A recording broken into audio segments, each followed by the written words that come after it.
Fortitude. It's a word that embodies strength, resilience, and an unyielding spirit. Welcome to Fortitude Family, where future legacies are born. Today, we're going to be doing a deep dive into the psychology of money by Morgan Housel. Okay. We'll be extracting 20 key lessons. Right. And these go way beyond just, Yeah. picking stocks or any kind of get-rich-quick schemes. Mm-hmm. It's really about the human side of money. Yeah. Why we make the decisions we do. Right. Even the ones that might seem a little crazy to other people. Exactly. And that's actually one of the first things that Housel starts off by saying is that no one's crazy. Lesson 1. No one's crazy. Yeah. Right off the bat, this book is challenging our assumptions. Absolutely, because we all come to the table with a unique financial fingerprint, Right. molded by our own experiences. Right. So what might seem like a reckless gamble to you might be completely rational to someone else based on their background and their experiences. Like people buying lottery tickets. Yeah. People that are struggling to make ends meet. Right. But they're still buying lottery tickets. Yeah. And I mean, from the outside looking in, you might be like, what are you doing? Mm-hmm. But when you've always felt financially behind, Yeah. that tiny chance of winning big is like a beacon of hope. Right. It's not necessarily good financial advice, No. but it is understandable Yeah. given Yeah. their circumstances. It's all about context. Exactly. Right. So that's why cookie cutter advice rarely works. That's not one size fits all. No, it's about figuring out your psychology, Right. not blindly following someone else's rules. Okay, so that leads us perfectly into lesson 2, luck and risk. Oh, yeah. Housel uses Bill Gates as a great example here. One of the richest people in the world. I mean, arguably the richest. Yeah, for sure at times. Yeah, and his success really hinged on the fact that his high school, out of all the high schools in the entire world, Just happened to have a computer back in the 60s. Yeah. And that gave him a head start that most kids at the time couldn't even dream of. It's incredible. And then you have Kent Evans. Bill Gates' friend, Mhm. equally brilliant by all accounts, but he died young in a mountain climbing accident. Yeah. So you have these two people, same faith, drive different outcomes Right. due to pure chance. Yeah. So what's the takeaway here? I think the big takeaway is that it's so easy for us to idolize these success stories, Yeah. but we need to acknowledge the role of luck and risk to keep us grounded. Stay humble. Yeah, it helps us make smarter choices knowing that we can't control every single factor in our lives. Exactly. So we got to make the best decisions with what we can control. Yeah, That's what Fortitude Family is all about. absolutely. All right, so lesson 3. This gets to the heart of so much financial struggle. Never enough. Oh man, it's such a powerful concept. It is. And Housel tells a story about John Bogle, the founder of Vanguard, Oh yeah. who was at a billionaire's party. Okay. And Kurt Vonnegut, the author, was there too. Yeah. And he was basically saying that the billionaire who's throwing this party, he's always going to be chasing more. He's never going to be truly satisfied. Never satisfied. Yeah. And we see this playing out all the time. Yeah. Then you have Gupta, the former McKinsey CEO. Went to prison for insider trading. Yep. Bernie Madoff architect of one of the biggest Ponzi schemes ever. Right. Like, why? And that's the question, right? Yeah. It's a cautionary tale. Enough isn't some magic number in your bank account. Yeah. It's a mindset. It's a feeling. It's a feeling knowing when to stop striving for more before you do something you regret. Right. That's the real win. And that takes discipline, It does. which is something we talk about a lot in Fortitude Family. Mm-hmm. It's about lining your actions with your long-term vision. Yeah. So speaking of things that are truly valuable, lesson 4 tackles things worth risking. Yeah. And there's this powerful quote from Rajat Gupta, after serving time for insider trading. Right. And he said, don't get too attached to anything. Wow. What does it matter? Mm. This thing unjustly destroyed my reputation. Okay. That's only troubling if I am so attached to my reputation. That's an interesting way to look at it. Right? So he lost his freedom, Yeah. his reputation. Yeah. For what? To chase even more wealth. It really makes you think about priorities. It does. What good is money if you lose the things that truly matter in the process? Exactly. Building a legacy isn't just about financial wealth. Right. It's about character integrity, the relationships you build. Yeah. These things can be far more valuable than any amount of money. Couldn't agree more. Yeah. So true. Mm-hmm. All right. So kind of switching gears a little bit here. Lesson 5 is about long-term thinking. Okay.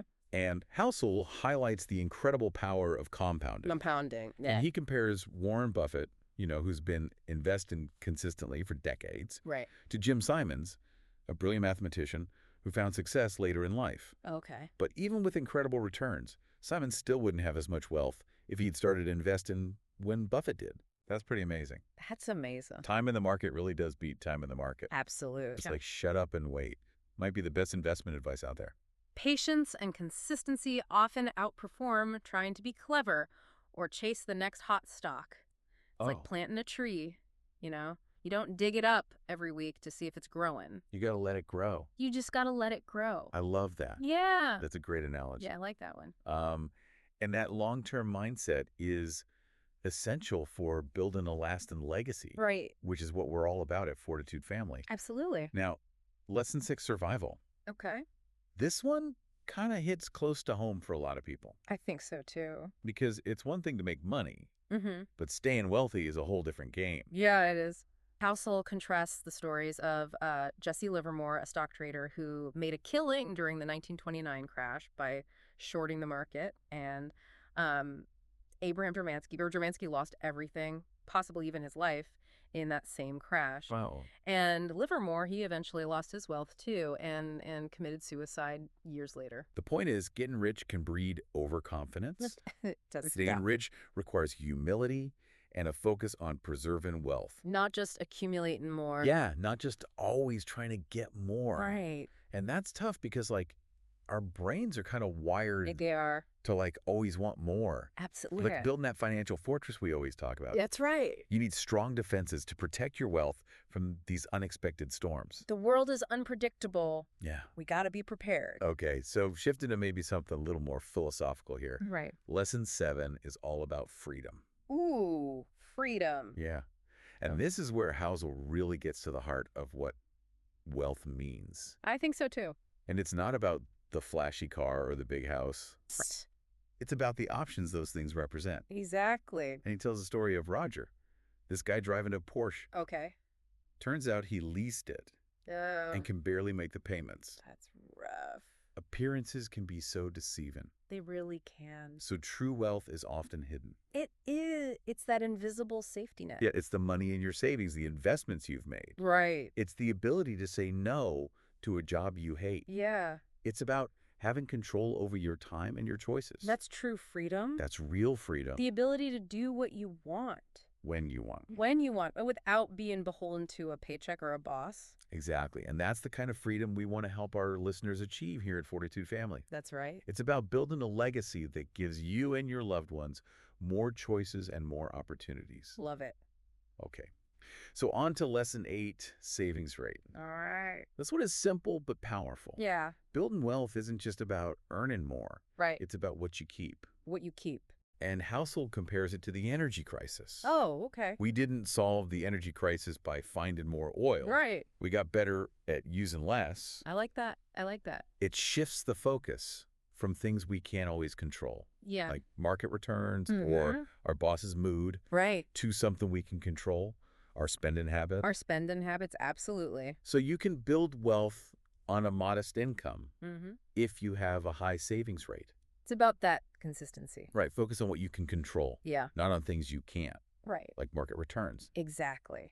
So automate your savings, cut unnecessary expenses, find ways to live below your means. Love those tips. Those are all great tips for our listeners out there who are I trying to know. build financial security. Yeah. It's not about deprivation. No, not at all. It's about being intentional with your money Right. and making it work for you. Making it work for you. I love that. Okay, so let's move on to lesson 9. Room for error. Okay. This is a critical one, Yeah. especially in today's unpredictable world. Especially today. Yeah. And Housel uses this wild example. Okay. Did you know that during World War II, German tanks were sometimes disabled by mice? Mice. What? Mice eating the wiring. No way. Are you serious? Yeah.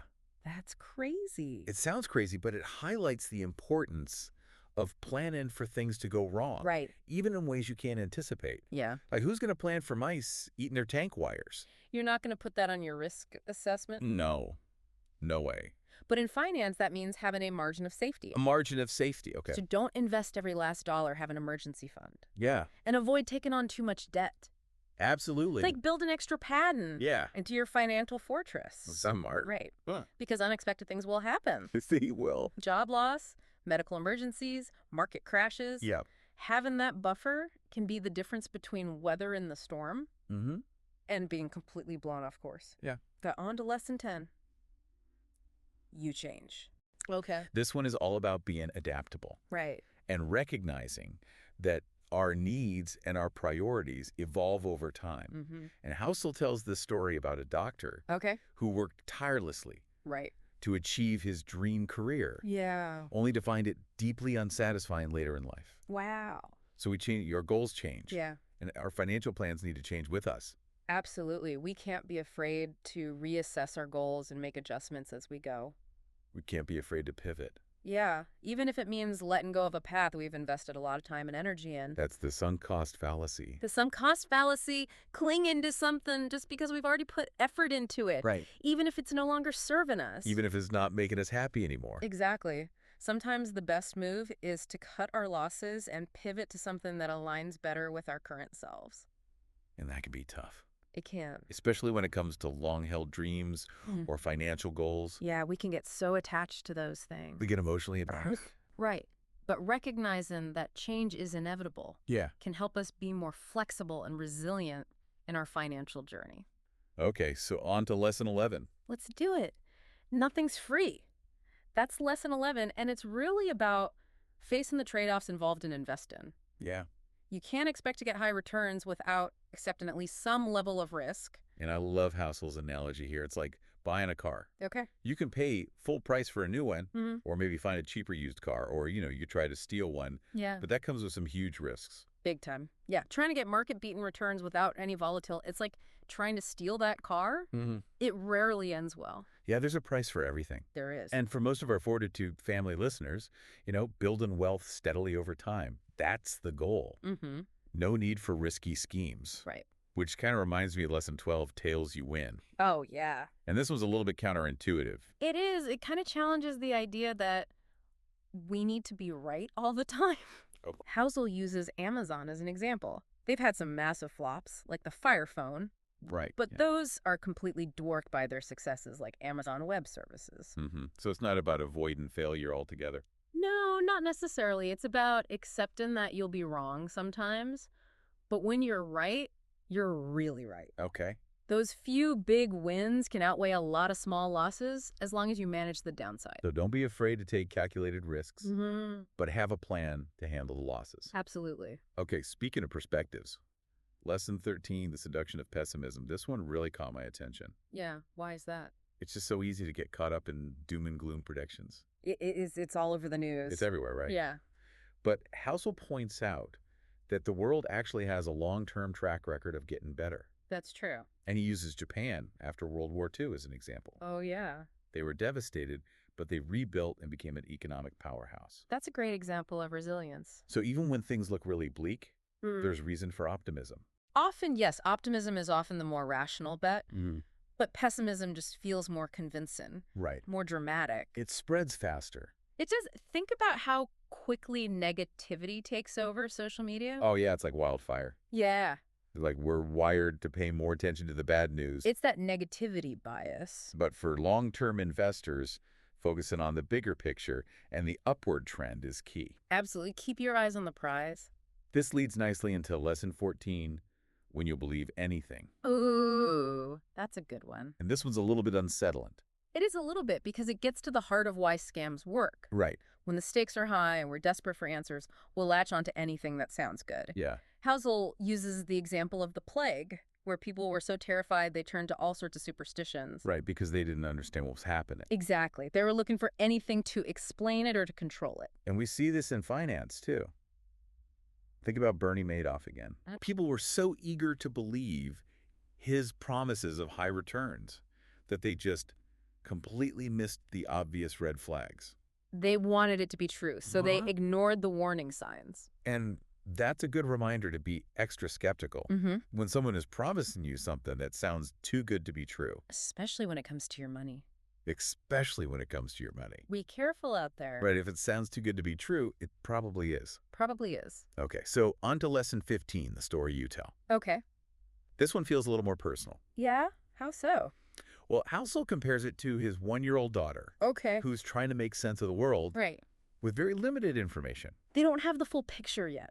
Right, and so she creates her own narratives To fill in the gaps? to fill in the gaps. And we all do that to some extent, right? We do. We construct stories based on our experiences and our biases. Exactly. It's how we make sense of the world. And those stories, even if they're not entirely accurate, can really influence our financial decisions. That's right. We might invest in a company because we love their story Right. more than their actual financials, or we might avoid certain investments because of a negative story we heard years ago. It's all about the narrative. Yeah. So being aware of those narratives and challenging them with objective information, that's crucial. Absolutely. Don't let a good story blind you to the facts. Okay, so lesson 16, reasonable rational. Ooh, that's an interesting one. This one's interesting because it's about acknowledging that sometimes the most rational financial decision Mm-hmm. might not be the best one for our mental well-being. Okay. And Housel uses the example of Harry Markowitz, Oh, yeah? Nobel Prize-winning economist. Brilliant guy. He admitted to splitting his investments 50-50 between stocks and bonds, Okay. even though that wasn't mathematically optimal. Why would he do that? He did that to minimize potential regret and worry. It's about peace of mind. Peace of mind, right? Yeah, sometimes peace of mind is worth more than squeezing out every last percentage point of return, especially when you're talking about long-term investment. It's about finding that balance that works for you. Absolutely. Maybe you sleep better at night knowing you have a larger emergency fund, Mm-hmm. even if that money could technically be earning more elsewhere. It's about your personal risk tolerance. It's about aligning your financial decisions with your values and your personality. I love that. And speaking of understanding different perspectives, lesson 17, bubbles. Different players, different games, really dives into that. Okay, so we're talking about market bubbles here. We're talking about bubbles and how what seems irrational to you Mm-hmm. might make perfect sense to someone else, Especially during those crazy times. especially during a bubble. And Housel uses the dot-com bubble as a great example. Oh, yeah.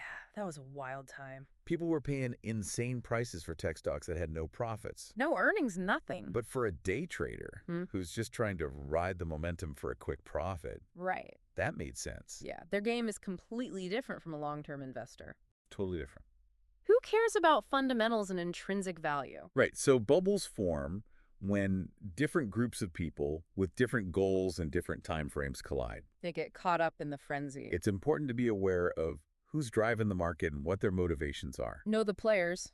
Know the game. Exactly. Know the rules of the game so you can make better decisions, Mm-hmm. whether you're a short-term trader or a long-term investor. All right. So what's next? Okay, so on to lesson 18. History is a poor guide. Okay. Interesting. And this one, I think, is particularly relevant in today's rapidly changing world. It is. Things are moving so fast. Right. We can't always rely on the past to predict the future. That's true. Housel points out that the most consequential events in history, Okay. wars, pandemics, technological revolutions, Mm-hmm. they were almost impossible to predict beforehand. Yeah. You can't see those black swan events coming. The world is constantly evolving, and those who cling to the past are often left behind. Adapt or die, right? Yeah, so we need to be adaptable. We need to be open to new information Absolutely. so we can learn from history, but we can't be slaves to it. Right. We need to be flexible and willing to adjust our course as the landscape changes. Be like water, my friend. Be like water. I like that. Yeah. Okay, so lesson 19, you're playing a different game than the pros. Okay. I like this one. This one's about understanding that you don't need to be a Wall Street wizard Right. to succeed financially. You don't need to have a fancy degree. You don't need to beat the market. You don't need to pick the next hot stock. You can keep it simple. You can achieve your financial goals by following a simple, disciplined approach, Love it. like consistently investing in low-cost index funds, Mhm. controlling your spending, Yep. and avoiding unnecessary financial risks. The basics. That's exactly what we advocate for at Fortitude Family. Absolutely. It's about creating a solid foundation for your wealth, Right. not chasing the latest fad or trying to outsmart the professionals. Play your own game. Play your own game based on your own goals and your own risk tolerance. Love it. And finally, lesson 20, the American tailwind. Oh. This one takes a bit of a broader view. All right, bringing it all together. It puts our current economic situation into historical context. Okay? Housel explains how the unique circumstances after World War II Yeah. created a period of unprecedented economic growth The post-war boom. in America. Mm. But those conditions aren't necessarily replicable today. Right, the world has changed. We're facing different challenges, and we need to adjust our expectations accordingly. So we can't just assume that history will repeat itself. Exactly what worked for our parents or grandparents might not work for us. We need to be aware of the current landscape. We need to be aware of the economic and social forces that are at play and adapt our financial strategies accordingly. Be informed, be adaptable, be proactive. Those are great words to live by, and that brings us to the end of the 20 lessons from The Psychology of Money. We promised you a bonus principle. Oh, yeah, that's right. Wealth is what you don't see. Oh, yeah. It's not about the flashy cars or designer clothes. It's about having financial security and the options that come with it. So true, real wealth is often hidden. It's the money in your savings account, the investments in your portfolio, the freedom to walk away from a job you hate. Yeah, it's about having control over your time and your choices. That's the real prize. And that's ultimately what we want for our Fortitude family listeners. Absolutely. The ability to build a legacy of financial strength and freedom for themselves and their loved ones. Thanks for joining us on this deep dive into the psychology of money. It's been a pleasure. Until next time, keep building your fortitude. Remember, building a lasting legacy, it's a journey, not a destination. It's about making conscious choices every day. Choices that align with your values and contribute to a brighter future for generations to come.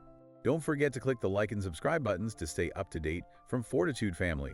We'll be back soon with more insights on building legacies that last.